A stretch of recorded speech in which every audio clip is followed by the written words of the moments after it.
정치평론가 서영석과 김용민 PD의 정치 토크.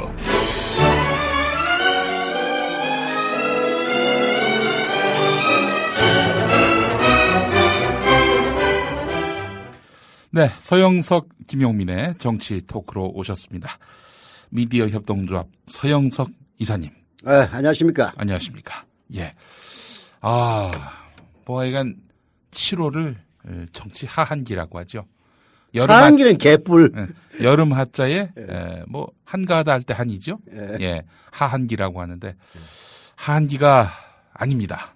예, 거의 장렬하는 태양만큼 쏟아지는 비처럼 치열합니다. 하한기가 아니고 상한기입니다.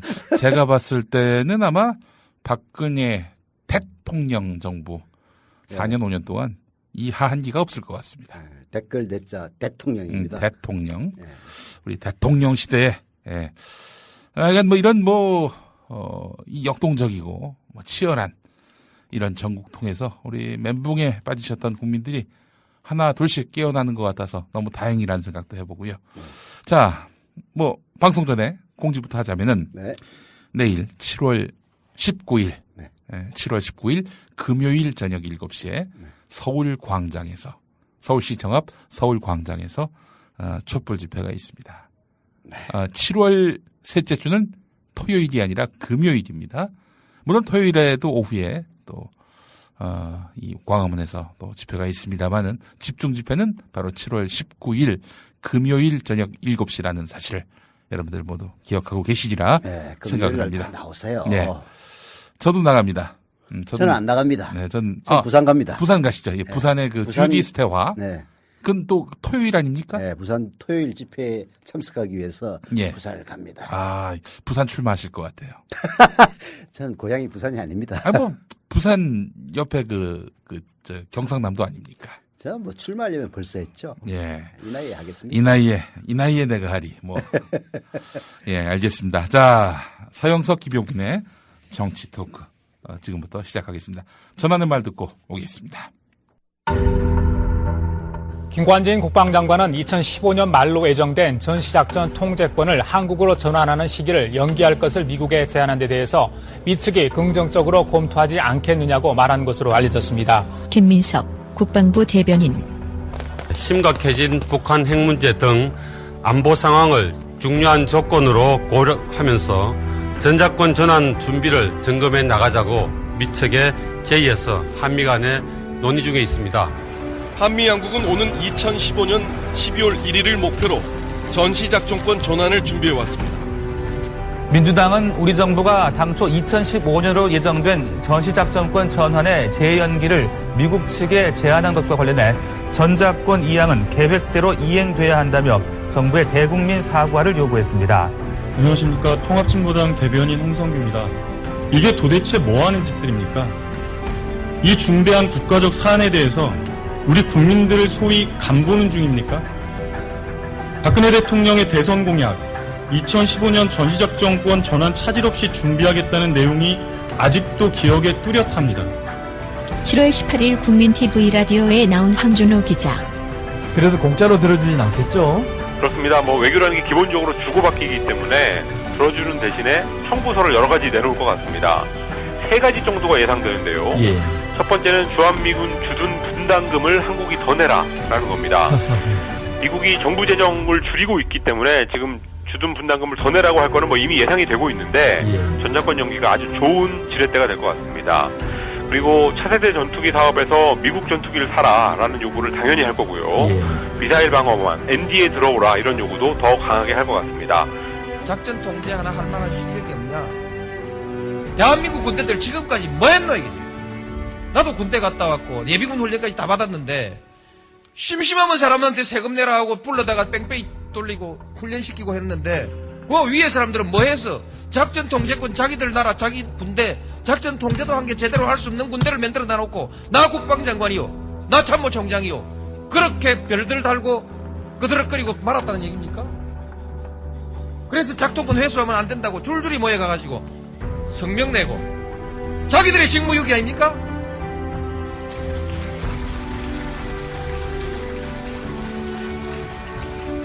부끄러운 줄 알아야지.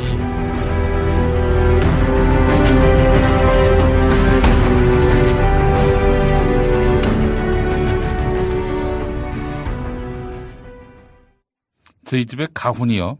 부끄러운 줄 알아야지 이겁니다. 노무현 전 대통령의 명언 가운데 하나죠. 부끄러운 줄 알아야지.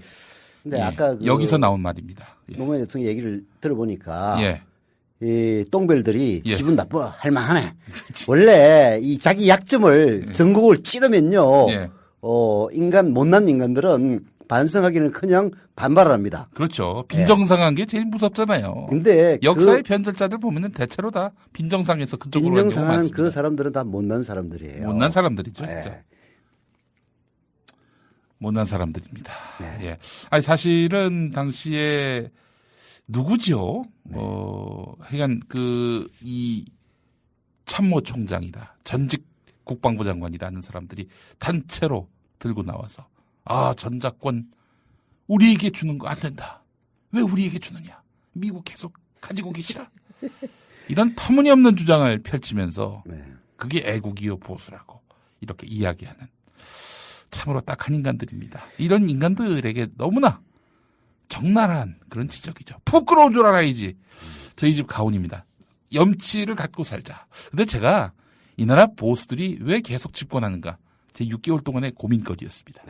결론을 내렸습니다. 딱 두 가지입니다. 첫 번째, 모렴치고요. 또 하나, 강력한 멘탈.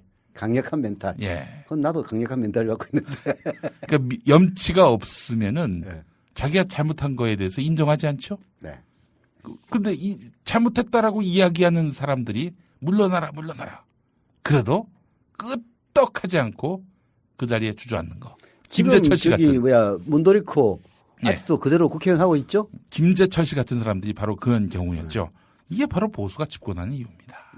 아니 부끄러움을 알면 이명박근혜가 없지. 그렇지. 그렇지 않아요? 부끄러운 줄 알아야지. 예. 자, 그래서 진보가 집권 못하는 이유도 너무 염치를 많이 알고 멘탈이 약해. 아니 툭하면 진정성 보인다고 사퇴하고 그만두고 이러니까 얘네들한테 권력 맡기면 오래 못 가겠다. 이렇게 또 생각할 수도 있는 거 아닌가. 적어도 멘탈이 저 정도로 돼야 되는데. 네. 근데 가만히 생각하면 나도 보수니까 진보는 아니야. 예. 멘탈 강한 거 보니까. 예. 근데 멘탈이 좀 강할 필요가 있고요. 그러니까 모렴치할 것까지도 없고 멘탈 강할 것도 없고 책임감을 갖고 좀 더럽고 아니 꼽더라도 할 일은 한다. 이런 책임성 이런 것들이 너무 아쉽지 않나라는 생각을 좀 오늘 해봤습니다만은 하여튼 전시작전권 환수를 반대하는 그 인간들에 대해서 오늘 서화숙 기자의 3분 칼럼에서 정말 아주 그냥 통렬하게 비판을 하는 방송을 들었는데 군대도 안 갔다 온 서화숙 기자가 그렇게 잘 알고 있는지 정말 신기하더라고요. 그 표현 중에서 저는 정말로 육군 참모총장 출신들 별 4개짜리 출신들 남재준 국정원장, 김장수 국가안보실장, 김관진 국방장관 모두 쫄병 출신이라고 해도 부끄러울 정도의 절장부들이다. 남재준은 정보 책임자로서 국가기밀을 공개적으로 누설한 범법자이기 때문에 공인 자격을 말할 수준도 못 됩니다. 그러나 김장수 안보실장이나 김관진 국방장관은 노무현 정부의 국방장관을 지낸 사람들로 NLL에 관해서 누구보다 사실을 잘 알고 있을 사람인데도 이에 관해 입도 뻥끗 못했다. 왜 그랬겠느냐? 박근혜 정부에서 자기 자리를 지키고 싶어서 아니냐? 박근혜에게 목을 매달고 할 말도 못하는 용기 없는 이들이 별을 4개까지 달았다는 사실이 참 신기하다. 이렇게 통렬하게 비판을 합니다. 전작권 논란일 때마다 저는 생각나는 한 사람이 있습니다. 누굽니까? 김상태 전 공군 참모총장입니다. 나 들은 것 같은데. 이 양반이 그때 노무현 전 대통령이 방금 들으신 부끄러운 줄 알아야지 이 멘트를 듣고 나서 무슨 얘기를 했느냐. 군 원로들은 국가 안보를 위해 한평생을 바쳤다. 모욕적인 언사에 밤잠이 오지 않는다 이렇게 이야기를 했습니다. 당시에 이제 노무현 전 대통령 부끄러운 줄 알아야지 이 멘트를 했던 그 자리에서 나왔던 말 중에는 군 장성들이 별 달고 거들먹거린다 이런 말도 했었어요. 맞잖아. 사실 맞는 얘기인데 기분 나쁜 거지. 그런데 중요한 게 뭐냐. 이 사람 김상태 전 공군 참모총장 이렇게 밤잠이 오지 않는다라고 이야기했던 시기에 미국의 거대 군수업체 로키드 마틴에다가 군사 기밀을 유출하고 있었습니다. 아, 그래가지고 그때 수사도 받고 하지 않았습니까? 그렇습니다. 네. 아, 정말 철면피한. 불구속 기소했어요. 서울중앙지검 공안 일부가. 예. 군사 기밀보호법 위반. 이게 똥별이 아닌 뭐야 도대체? 똥별이지. 부끄러운 줄 알아야지. 네. 근데 이제 제가 이런 이야기를 할 때마다 안타까운 게 말이죠. 있습니다. 뭐냐면은 전시작전권 환수. 이거 꼭 노무현이 맨 처음 했고, 그래서 이른바 자칭 보수라고 하는 예. 제가 보기에는 수구 꼴통들입니다만은 노무현을 나라를 팔아먹는다는 이지랄을 하고 있지 않습니까? 근데 그렇지 않아요. 제일 먼저 전시작전권 환수를 추진했던 사람이 누군지 아십니까? 박정희입니다. 박정희가. 네. 박정희가 언제 열을 받았느냐? 예. 김신조가 68년도에 네. 청와대 쳐들어오지 않았습니까? 1.1 사태. 우리 귀태각하 목 네. 따러 왔다 이런 아주 그렇죠. 망언을 했던 김신조. 기대가 목 따라왔다. 근데 그때는 전시작전권, 평시작전 통제권이 다 미군한테 있었어요. 네. 그때 한미연합사단이 미군일 거야. 유엔군 네. 사령부라 해가지고. 그게 아무런 조치도 않지 하는 거야. 예. 근데 그리고 나서 푸에블로 납북 사건이 일어납니다. 그렇죠. 그래서 근데 그때 미 군함이었죠. 예, 푸에블로가 저쪽에 청진항인가 그쪽으로 가다가 이제 북한에 납치가 돼요. 예. 납북이 됩니다. 예. 그러자 미군이 대포권 2를 발령을 해요. 예. 그래서 박정희가 열을 받은 거야. 예. 아니 남한의 대통령 죽이러 관저를 죽이러 오는데도 대포권을 발령 안 하던 미군이 예. 자기들 배 하나 납포대 갔다고 네. 대포권 2를 발령을 하는 거예요. 네. 대포권 2는 준전시 상태입니다. 대포권 1은 전쟁이고. 그래서 야 이거 안 되겠다. 이 전시작전권을 환수하지 않으면 안 되겠다 해가지고 시도했는데 나가게 됩니다. 네. 그리고 그 다음에 추진한 사람이 누군지 아세요? 나 이 사람 노태우입니다. 그렇지. 믿어주세요. 보통 사람입니다. 1992년 선거 때 대선 공약으로 내세웠어요. 전시작전권 환수를. 아, 대선 공약으로까지? 대통령 선거 공약이야. 유세 때 그 얘기를 했어요. 그래가지고 실제로 추진을 합니다. 그래가지고 1995년인가요? 그게 결국은 이제 그게 평시작전 통제권을 환수하는 데 시간이 굉장히 많이 걸려요. 그래서 87년 때다 그러니까 87년에 시도를 해가지고 실제 평시작전 통제권이 넘어오는 거는 김영삼 정부 때 넘어옵니다. 예. 그리고 이제 평시는 넘어왔으니까 전시 계속 논의를 하다가 노무현 때 결국은 2012년인가에 그때 이제 환수하기로 했는데 그거를 이제 이명박이가 뒤로 연기하고 2015년으로 연기하고 또 이번에 박근혜가 연기하려고 이제 하고 있는 거죠. 그 전시작전 통제권이 전시에 이제 그 작전 통제권을 미국이 갖는다는 거 아닙니까? 그렇죠. 그럼 데프콘 2일 때입니까? 1일 때입니까? 그건 뭐 전문적인 거라서 잘 모르겠는데 제가 알고 있기로는 2인 걸로 알고 있습니다. 준전시 상태에서부터 이 권한이 미국에 넘어가는 걸로 알고 있는데. 근데 이제 여하튼 전시작전 통제권 이게 말하자면은 북한과의 전쟁이 발발할 경우에는 미군의 허락을 받아야 된다. 쉽게 얘기하면 그런 얘기예요. 이게 북한이 우리를 도발을 했을 때 예. 전쟁을 할 거냐 말 거냐. 아, 죄송합니다. 데프콘 2도 아니고 데프콘 3입니다. 3입니까? 예. 이게 전쟁을 할 거냐 말 거냐. 이 결정을 우리 군대가 못하고 한미연합사령부라는 명목 하에서 결정을 하지만 한미연합사령관이 바로 미군 아닙니까? 예. 그러니까 당연히 미국이 결정하는 거죠. 예. 그래서 연평도 포격이 있을 때도 우리가 공격 못했던 이유도요. 예. 사실은 전시작전 통제권이 없으니까 못한 거야. 하고 싶어도 못해. 그걸 알고 북한이 도발한 거 아니겠어요? 뭐 그럴 수도 있죠. 그렇게 국제적으로 쪽팔리는 거죠. 아니 전시작전 통제권을 미국한테 맡겨놓은 G7인지 G20인지 그런 나라에 있으면 나와보라고 그래요. 그리고 아까 그 황준호 기자 얘기처럼 예. 전시작전 통제권을 이제 우리가 돌려받기로 해서 예. 다 약속이 돼 있는데 못 받겠습니다. 이렇게 하니까 미군이 큰 소리 치는 거 아니에요. 돈 더 넣나 그러면. 그래서 지금 주한미군 주둔군 이 주둔 부담금이라고 하죠. 네. 이거 더 내라 그러는데 우리는 아이고 지금도 많이 내는데 뭘 또 더 냅니까? 그러고 있는 상황이니까 미국은 이참에 더 내라는 말할 명분이 생기는 거고 그리고 또 앞으로 미국의 각종 군수물자 이런 것들 다 우리 걸로 사라고 목청 높일 수도 있고. 지금 이제 가장 달려 있는 게 그 차세대 전투기 사업 아닙니까? 차세대 전투기 사업에서 사실 가장 유력한 이게 뭐 한미 관계 이런 거 다 고려 안 하면은 제일 우리한테 그 유리한 게 유로파이터예요. 유로파이터가 이제 그 유럽연합이 공동으로 개발한 전투기거든요. 예. 그거를 이제 한국에 파느냐 안 파느냐가 뭐 그 자체도 몇 조 원 되지만은 거기에 AS 하는 거하고 이런 거 다 합치면은 막 20조 원 가까운 어마어마한 프로젝트예요. 예. 그러니까 유로파이트에서는 기술 이전도 해주겠다. 그리고 실제 니들 나라에서 많이 생산하도록 그걸 뭐라고 그러더라. 네.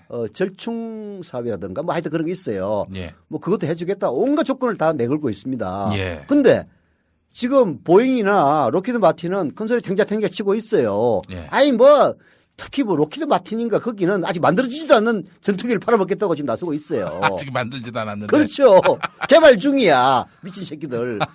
근데 왜 그렇게 탱자탱자 하겠습니까? 예. 이 정권의 약점을 봤으니까 그런 거죠. 그렇지 않습니까? 아니 니들 전시작전 통제권 그 안 받게 안 가져간다며? 예. 그러면은 돈도 좀 더 내놓고 전투기도 우리 거 사. 예. 그런 내고가 얼마든지 가능한 것 아닙니까? 예.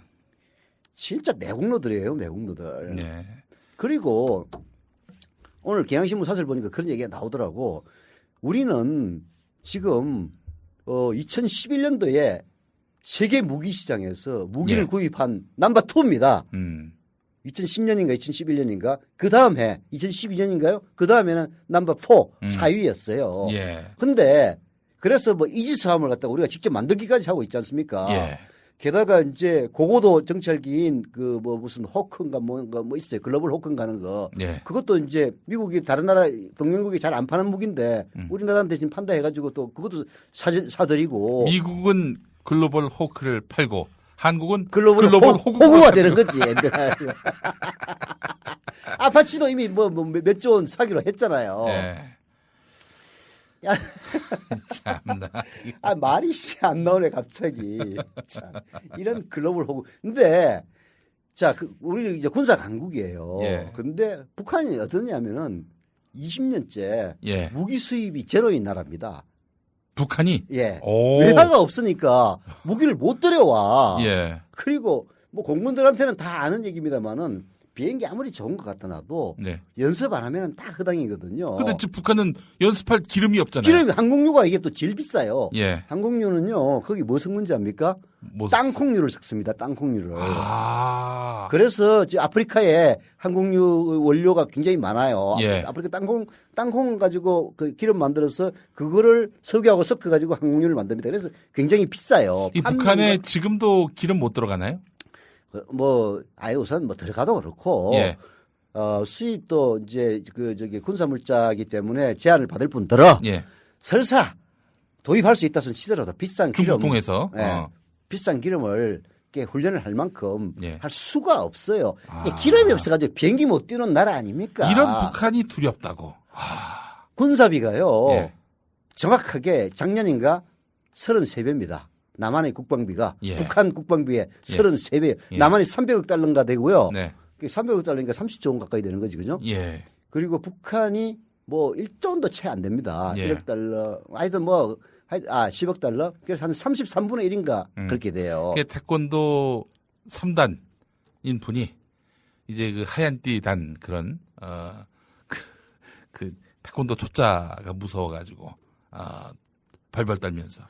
그러니까. 이러고 있는 양상이네요. 오죽하면 그냥 비유가 적절한지 모르겠습니다만. 사설에서, 이런 상태에서 북한 위협이 무서워가지고 전시작전권도 못 가져오는 그런 군대라면은 니들한테 세금으로 정말 국방비를 투입해야 될지 대한민국 국군 간판 내려라라고까지 얘기하고 있습니다. 예. 정말 그 쪽팔리는 일을 갖다가 그 똥별들이 몰려가가지고 제발 북핵 위협이 있으니까 엠병할 북핵 위협이라든지 북한 위협이 있으니까 지금까지 군대가 유지해 온 거지. 그러면 왜 어느 날 갑자기 미군이 간다니까 그렇게 발목 잡고 지랄하고 있는 거야. 난 도무지 이해가 안 가요. 난 그 마인드와 멘탈을 이해할 수가 없습니다. 이거 봐봐. 이게 합리적으로 추궁하고 네. 또 이렇게 세부적으로 따지면은 할 말이 없거든요. 저 친구들은. 아니, 그럼에도 불구하고 그 모렴치성, 강력한 멘탈로 버티고 있는 거예요. 걔네들은 그게 정설인 거야. 전작권을 우리가 가지면은 우리는 북한에게 먹힌다. 이런 말도 안 되는 논리를. 아니 앞뒤가 안 맞는 거예요. 이른바 보수라고 수구 꼴통들 맨날 북한이 그렇게 가난하게 산다고 비웃고 개성공단이 말이야 조선일보 특히 연간 한 1억 달러 정도 뭐 벌어들인다면서요. 저 노동자들한테. 그래서 김정일이 돈 찌르기 때문에 뭐 거기가 약점이라는 등 온갖 그런 비웃고 하지 않습니까? 그렇게 가난하고 못 사는 나라라고 비웃으면서 미군이 간다 그러면은 미군이 가면 우리는 죽습니다. 이게 앞뒤가 안 맞잖아요. 참나. 도무지 대가리가 어떻게 구성되어 있는 건지 진짜 내 구조를 한번 보고 싶어요. 일제 때는 그 일본에게 의존하고 지금은 또 미국에 의존하고 어떻게 이런 게 보수일 수 있죠? 보수는 자주 독립, 국가, 민족 이게 우선 가치 아닌가요? 이게 이제는 거죠. 보수가요. 강대국의 보수와 약소국의 보수는 다릅니다.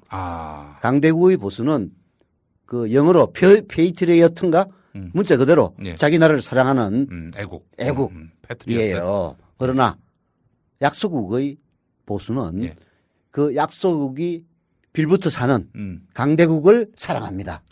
그래서 일본이 강할 때는 일본을 사랑하는 조선놈들이 보수가 되고 미국이 강할 때는 한국보다도 미국을 더 사랑하는.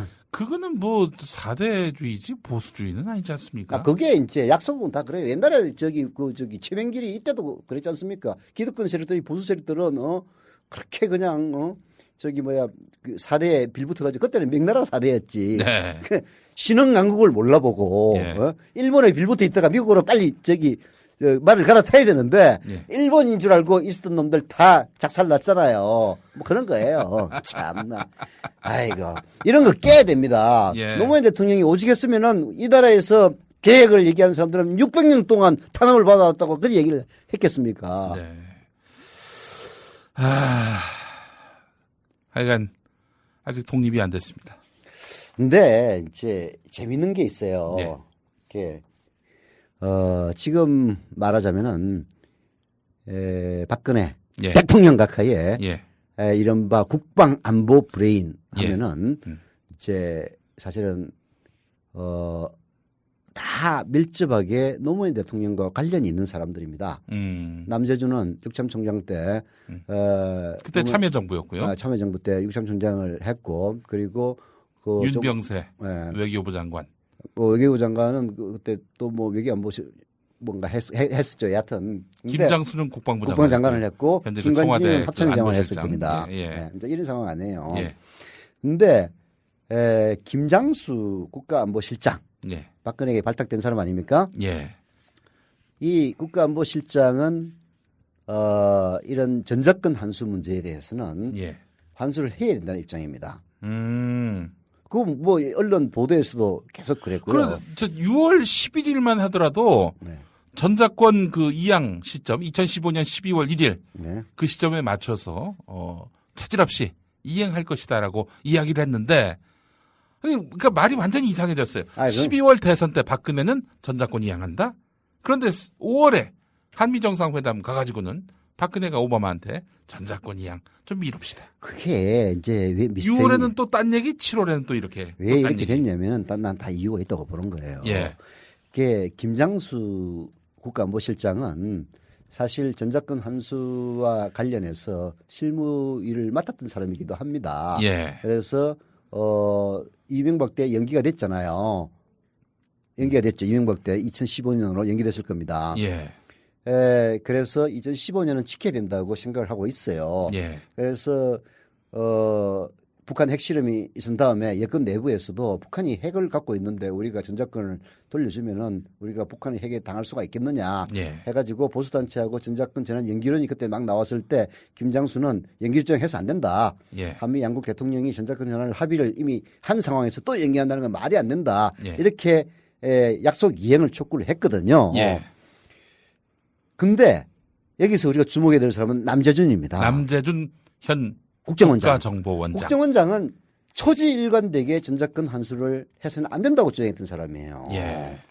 자, 박근혜 대통령이 집권하고 나서 최근 남재준 국정원장과 박근혜 대통령의 관계를 보면은 굉장히 신임하고 있는 듯한 그런 인상이 짙지 않습니까? 예. 말하자면은 NLL 대화록 공개라고 하는 불법적인 일을 했는데도 불구하고 국정원 계획은 국정원에게 맡겨야 된다라고 남재준에게 사실 힘을 실어줬단 말이에요. 예. 말하자면은 김장수와 남재준의 파워 게임에서 실제로 청와대에 소속돼 있는 국가안보실장인 김장수를 누르고 예. 남재준이 이니시티브를 쥐었다. 이렇게 해석하는 시각도 있더라고요. 그런데 그게 일리가 있는 게 사실 이게 뭐 청와대에서 그런 얘기를 하는지 안 하는지는 잘 모르겠는데 그 이명박이는 원세훈 독대 보고를 뭐 정기적으로 받았다는 것 아닙니까? 예. 저는 남재준도 박근혜 대통령한테 정기적으로 독대 보고를 하지 않느냐 그런 의심을 하고 있어요. 왜냐하면은 예. 청와대 내부에 있어도 네. 국가안보실장은 청와대 안에 있는 기구입니다. 네. 그래도 대통령에게 독대 보고를 할 찬스는 별로 없어요. 대통령이 부르지 않는 한은 예. 항상 공식 회의에서 볼 수밖에 없습니다. 예. 그러나 국정원장이 독대 보고를 한다면은 정보 파일을 들고 가서 독대 보고를 하는 거예요. 예. 여차여차합니다. 예. 이게 아주 대통령과의 신뢰도를 쌓을 수 있는 최고의 찬스거든요.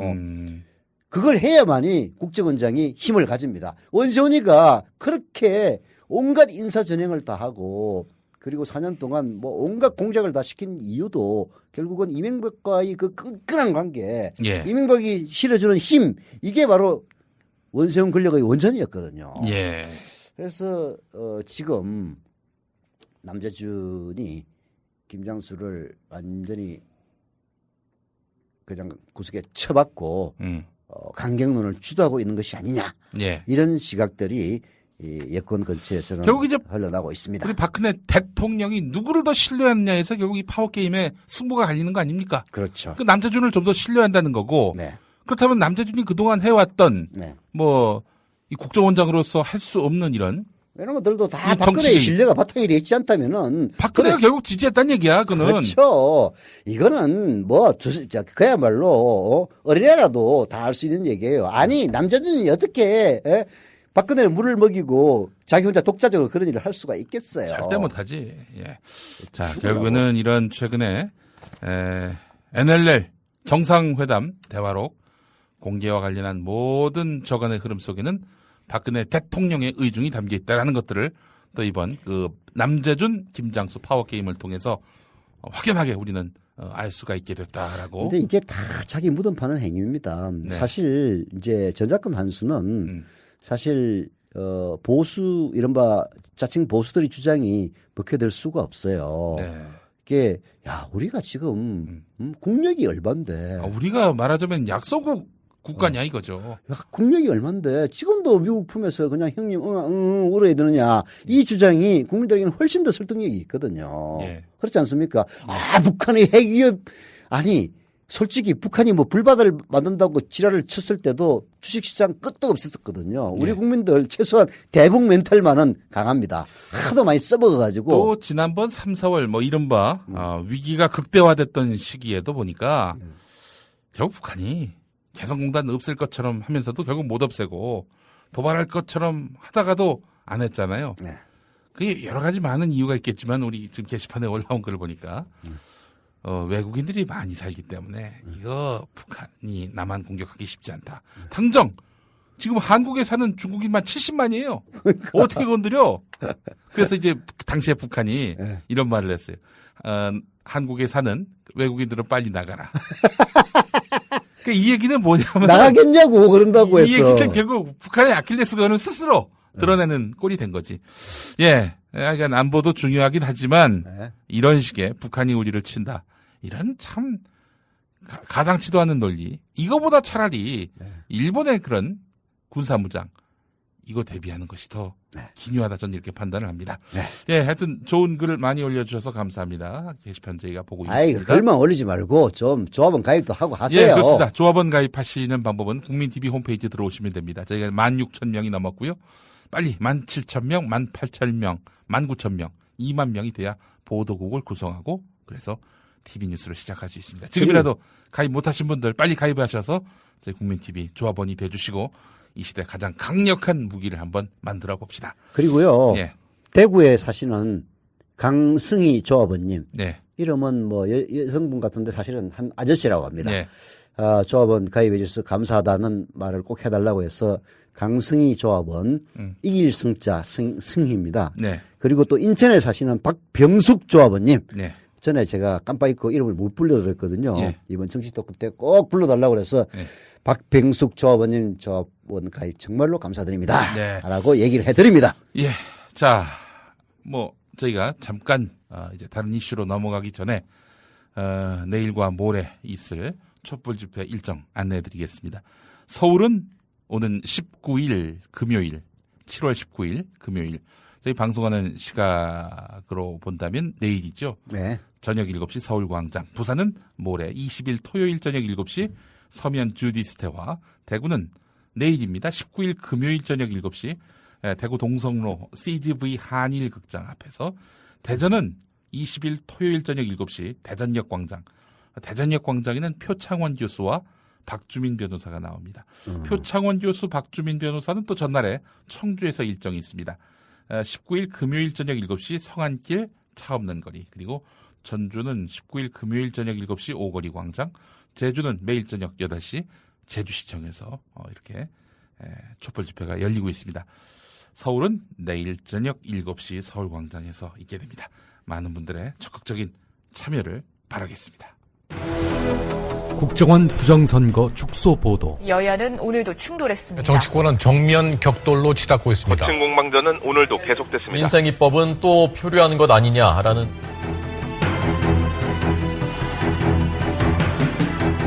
장악당한 언론은 진실로부터 멀어지고 있습니다. 낙담하지 마십시오. 국민TV가 이제 날개짓을 하려고 합니다. 조합원으로 가입해서 위대한 역사를 함께 만들어 갑시다. 미디어 협동조합 국민TV 홈페이지 또는 서울 전화 3144-7737 또는 3144-0933으로 가입하실 수 있습니다.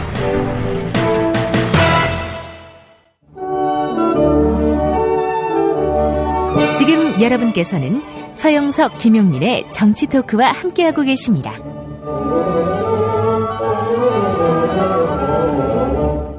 지금 100% 보냈다고 하셨는데 혹시 그 기록물 넘기는 과정에서 혹시라도 무슨 일로 이 2007 남북정상회담 대화록만 빠졌을 가능성은 없습니까? 빠질 가능성은 없죠. 이지원 시스템에 아예 올라가지 않았을 가능성 뭐 이런 것도 제기가 되던데요. 기록들이 다 보존되게 돼 있기 때문에 예? 그거를 중간에서 누가 한 단계라도 안 거치면 위로 안 올라가죠. 그러면 예? 한 번 더 이렇게 그 결제를 하게 되면 이 기록물들은 다 그대로 그 컴퓨터에 저장이 되어서 누가 중간에 조작을 할 수가 없어요. 조작을 할 수가 없다. 일단 이지원으로 등록된 것은 조작할 수가 없다는 얘기는 파기할 수 없단 말씀이세요? 그렇죠. 예. 예, 지금 들으신 내용은 오늘 아침 CBS 라디오에 출연한 참여정부 때 마지막 기록물 담당자였던 김정호 전 청와대 기록관리비서관의 인터뷰 내용이었습니다. 2007년 남북정상회담 대화록이 유실되거나 폐기될 가능성 제로다. 100% 이관했다. 이렇게 이야기를 했다는 겁니다. 자, 기록물을 넘기는 과정에서 남북정상회담 대화록만 빠졌을 가능성은 없다. 이번 대화록 유실, 은폐 논란과 관련해서 정치권에서 찾지 못하고 있을 가능성, 참여정부에서 실수나 고의로 누락했을 가능성, 이명박 정부에서 실수나 고의로 유실됐을 가능성, 이 세 가지 가능성이 거론되고 있는데 참여정부에서 실수나 고의로 누락했을 가능성은 전혀 없다. 이게 이제 제가 이제 설명을 좀 드려야 되는데 이게 청와대에서 노무현 대통령이 남겼던 기록물이 800만 건이 넘는다고 하지 않습니까? 824만 건. 네. 근데 이거를 이제 우리가 잘 모르는 사람들은 뭐 아래 한글 문서로 한 800만 건 되느냐 이렇게 이제 생각을 해요. 그게 그렇지 않습니다. 청와대는요. 청와대라는 게 뭡니까? 대한민국에서 가장 보안이 철저해야 될 조직 아닙니까? 그렇죠. 그래서 청와대 내부에서 돌아가는 시스템을 만들어 놓은 게 노무현 대통령이 때 만든 게 바로 이지원이라고 하는 시스템입니다. 말하자면 일종의 사내 문서 관리 시스템이라고 볼 수가 있어요. 예. 그래서 청와대 노무현 대통령 재임 시에 만들어진 모든 문서는 이지원의 포맷을 적용받은 그런 문서들입니다. 이게 이지원 시스템이 없으면은 예. 그 문서를 읽을 수가 없어요. 예. 아래 한글이 아니에요. 예. 그래서 그 이지원 시스템 안에서 모든 게 돌아가가지고 문서가 하나씩 대통령 결재, 최종 결재가 끝나서 이게 만들어지면 그게 넘버 1, 넘버 2, 넘버 3를 매겨가지고 있는 게 800만 건이 넘는다는 예, 얘기입니다. 이거를 통째로 넘긴 거예요. 그런데 이 이지원 시스템은 말하자면 문서 변조의 가능성을 없애기 위해서 문서를 삭제하지 못하도록 만들었어요. 아, 이게 입력은 할 수 있지만 삭제는 못하게 돼 있다. 물론 이제 중간에 예. 최종 결재를 받기 전까지는 이제 반려도 가능하고 예. 수정도 가능하고 예. 삭제도 가능합니다. 예. 그러나 최종 결재가 나서 문서화로 최종 문서로 딱 되면은 그 다음부터는 그 문서를 변조하거나 삭제할 수가 없게 돼 있어요. 그게 아예 이지원 안에 그런 삭제 시스템 자체 기능을 탑재를 안 했다고 합니다. 그러니까 그 시스템과 문서를 딱 줬는데 네. 이게 삭제될 가능성은 제로인 거예요. 그러면은 노무현 전 대통령이 결재를 안 한 건 아닐까요? 아니 남북 정상회담 대화록을 결재를 안 한다 이제 그게 말이 됩니까? 결재를 한 순간 그 이후에는 뭐 변조, 뭐 삭제 전혀 불가능하다. 자 그렇기 때문에 문서를 통째로 넘겨줬다는 얘기가 가능한 거예요. 왜냐하면은 그 800만 건이 넘는 문서를 개별 문서로 해가지고 주면은 읽을 수가 없으니까 있으나마나 하단 말이에요. 예. 결국은 이지원 시스템에 탑재한 상태에서 넘겨준 거예요. 그리고 그 문서를 이제 한 벌 더 하드디스크에 보관해가지고 2벌을 넘겨줬다 이제 이렇게 되는 거거든요. 예. 근데 제가 알아보니까 삭제 가능성이 있어요. 어떻게 삭제가 되느냐? 전문가들이 예. 이지원 시스템을 예. 바꾸면 돼요. 이게 노무현 대통령 때는 이지원 시스템에서 최종 결재가 난 문서는 삭제 못하도록 돼 있는데 예. 이게 일종의 컴퓨터 프로그램 아닙니까? 예. 그거를 전문가가 가가지고 안에 코드를 고쳐서 삭제 가능하도록 만든 다음에 삭제 기능을 탑재시킨다. 탑재시켜서 특정 문서를 삭제할 수는 있어요. 그렇다면 그 짓은 이명박 정부 이후에 했다는 얘기 아닙니까? 당연하죠. 자, 그리 되면은 그 로그 기록이 또 남습니다. 예. 그러니까 이지원 시스템을 고치면은 아예 통째로 바꾸지 않는 이상 통째로 바꿀 수가 없어요. 왜냐하면 이지원 시스템하고 문서는 따라가는 거기 때문에. 예. 그러면은 안에 내부를 살짝 코딩을 바꿔야 되는데 바꾸면은 로그 기록이 금방 드러나고 만약에 그래서 그 김종호 비서관이 그런 얘기를 하는 거예요. 내가 가면 찾을 수 있다. 왜? 없어질 리가 없으니까. 예. 다만 없어졌다면은 방금 얘기했던 그 가능성, 그게 이지원 시스템을 손을 봐가지고 딱 삭제를 하고 그것만 싹 삭제를 하고 나오실 수는 있는데 예. 그러면은 로고 기록이 남는다는 거예요. 이명박 정부가 지난 2010년에 말이죠. 네. 국가기록원 대통령기록관장에 청와대 행정관을 갖다 앉힙니다. 네. 그때 민주당이 논평을 냈었어요. 정부가 역대 대통령의 기록을 보존 관리하는 대통령기록관장에 현직 청와대 행정관을 임명한 것은 대단히 부적절하다. 대통령기록관장의 사전 승인이 있으면 보호 중에 있는 전임자 기록이라도 열람과 사본 제작 및 자료 제출이 가능해서 마음만 먹으면 얼마든지 전임자의 기록 정보가 이명박 정권에 제공될 수 있다. 이런 의혹을 제기했었습니다. 그러면 그렇지. 이지원 시스템을 가동시켜가지고 쭉 예. 들어가서 그때 복사도 못하게 됐을 건데. 예. 아니 뭐 대한민국이 안 되는 게 어디 있습니까? 아니 보고 수기로 적으면 되지. 아니, 거기서 뭐 촬영을 한다든지 그러면 되지. 컴퓨터 화면에 띄워다 놓고. 예. 맞아. 스샷을. 예? 그때 예. 그 청와대 행정관을 갖다가 그 기록관장이면 저도 기억납니다. 예. 야 이게 진짜 고도의 업무가 있는 거 아니야? 예. 자 그리고 오늘 제가 이제 제 페이스북에 올린 내용인데 네. 이명박 전 대통령께서 지난 2월 5일자 조선일보와의 인터뷰에서 지난 2월 5일. 예. 노무현 김정일 대화록을 보았다. 봤다고 그랬어요? 보았다. 예. 야, 이거 미친놈 아니야, 이거? 예. 실제로 조선일보 타이틀이 그겁니다. 따옴표. 노김 대화록 보았다. 국격 떨어질 내용이라 밝히기가 참 점점점. 안 밝혀지는 게 국민에게 좋다. 이렇게 이야기를 했어요. 2월 5일이면은 예. 대통령 되고 나서 아니에요. 대통령 재임 중이죠. 퇴임하기 한 보름 남겨놓고. 뭐냐면은 박근혜가 당선자 시절 아닙니까? 그렇죠. 아무 생각 없이 얘기했구만 한마디로. 조선일보도 이게 별 문제가 없을 거라고 생각하고 이렇게 실은 것 같습니다. 예. 뭐 물론 논리를 만들 수는 있어요. 국정원에서 국정원에서 준 걸 봤다. 이것도 문제되는 거 아닙니까? 문제됩니다. 문제되는 거 아니에요? 뭐 예를 들면 등급을 낮추기도 전에 본 거 아니야. 그렇죠. 예. 물론 이제 대통령 현직에 있을 때는 뭐 형사적인 소출을 받지 않지만은 지금은 그걸 가지고 할 수 있죠. 네. 하여간 참 이 법도 양식도 예의도 없는 인간들. 예. 그러면은 2월 5일 날 봤다고 했던 거는 저거겠네. 국정원이 집안대 마음대로 변조한. 네. 게 뭐 노무현 대통령이 뭐 나라고 했는데 저라고 했다든지 그런 것들. 이게 이명박 입에 딱 맞춰서 그냥 갖다 바친 걸 읽고 그걸 사실로 여겼을 수도 있어요. 네. 그러고 보면은 이게 사실 뭐 저는 외교적인 용어로 김정일 앞에서 저라고 하면 또 어떻습니까? 솔직히 뭐 무슨 이게 밝혀져서 그런 거지. 원래 대통령이나 정상과의 대화는 안 밝혀지는 것 아닙니까? 최소한 몇십 년간은. 그러면은 뭔가 이득을 취하기 위해서 간이라도 빼줄 것처럼 얘기할 수 있는 거 아니에요? 안 그러면은 전두환이는 뭘 갖다 김일성한테 친서를 보내면서 경애하는 뭐 민족 해방의 영웅 이지랄을 했겠어요. 그거 드러나면은 이런 빨갱이 새끼 전두환이 새끼 빨갱이 아니야? 이런 얘기 들을 얘기를 왜 하겠냐고요. 네. 자, 오늘 박경국 국가기록원장은 봉화마을에서 돌려받았기는 하지만 우리에게는 정상회담 대화록이 없다 이렇게 얘기를 했습니다. 이 얘기는 뭐냐면은 자기들이 받은 거에는 참여정부가 준 원본에는 정상회담 대화록이 없다 이런 얘기 아니겠습니까? 이게 무슨 기록원장이 하는 이 인간도 그리고 뭐 문화일보가 오늘 뭐 노무현 때 폐기했다 이런 보도 있잖아요. 이게 컴퓨터에 무식해서 이런 일이 벌어지는 거예요. 무식해서.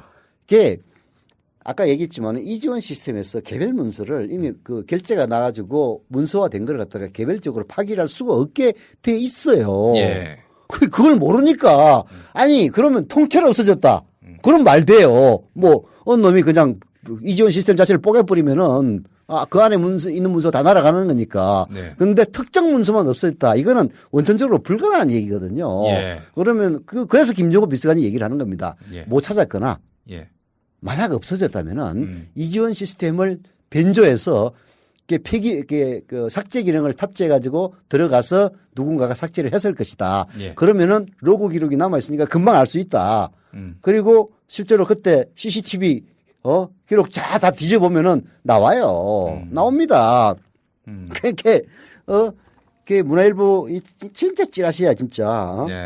뭐 노무현이 뭐 폐기를 지시했다 이 지랄을 하는 것도 이 시스템에 대해서 개념이 없으니까 일단 얘기를 하는 거예요. 물론 문화일보가 뭐 보도를 한 거는 어느 놈이 그런 얘기를 했겠지. 다운표로 해가지고 처리했겠지. 근데 뭐 실제로 자기들이 장문했을 수도 있고 아니면 어느 놈이 얘기를 했을 수도 있는데 그 놈도 이지원 시스템이 뭔지를 모르는 거야.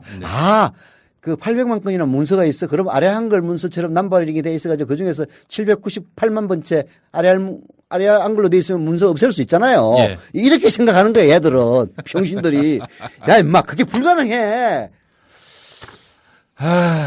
사실 문화일보 몇이나 보겠습니까? 뭐 몇이나 보는 신문이냐 뭐 이런 말씀과 함께 뭐 몇 명을 보든 안 우리가 보든 뭐 아무도 몰랐던 내용을 이렇게 알려드리면은 괜히 문화일보만 좋은 일이 아닐까 그런 생각도 해보는데 오늘 김경수 전 비서관이 김경수 비서관은 연설기획비서관을 지냈죠.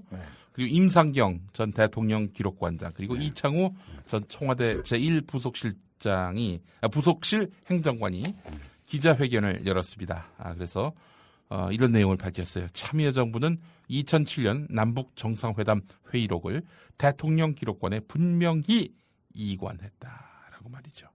그러니까 이거는 자, 이 내용을 좀 더 소개를 해드리겠습니다. 네, 이명박 정부가 지난 2008년 7월에 대통령 기록물 관리법에 의해 임기 5년을 보장받는 임상경 전 기록관장을 직권 면직시킨 점, 참여정부 청와대 기록관리비서실 출신의 지정 기록물 담당 과장도 함께 내쫓은 점, 이 점을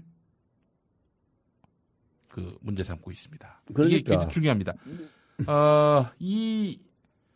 그 이후에 대통령 기록관에서 기록물이 어떻게 관리됐는지 참여정부 인사들은 전혀 몰라요. 모르지. 이명박 정부는 대통령 기록관장 후임으로 당시 청와대 행정관을 임명한 바 있다고 이들이 꼬집었습니다. 제가 앞서 소개해드렸던 그 내용입니다.